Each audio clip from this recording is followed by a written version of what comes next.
সান্ডা আসলে টিকটিকি বা লিজার্ড জাতীয় প্রাণী। এদের সান্ডা নামটি মূলত ভারত ও পাকিস্তানের স্থানীয় ভাষা থেকে এসেছে। তাছাড়া অনেক অঞ্চলে এটিকে সান্দা বা সান্দু গিরগিটি নামেও ডাকা হয়। সান্ডা কোনো নির্দিষ্ট প্রাণীর নাম নয়।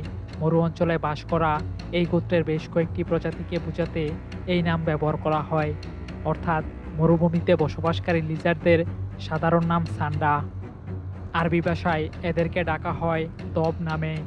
ইংরেজি নাম স্পাইনি টেলড লিজার্ড, যার বাংলা কাঁটাযুক্ত লেজওয়ালা টিকটিকি। স্পাইনি টেলড লিজার্ডের 15টি প্রজাতি রয়েছে। এরা সাধারণত উত্তর আফ্রিকা থেকে শুরু করে ভারত পর্যন্ত বিস্তৃত শুষ্ক মরুভূমি অঞ্চলে বাস করে। সৌদি আরবের মরুভূমি এদের অন্যতম প্রাকৃতিক আবাসস্থল।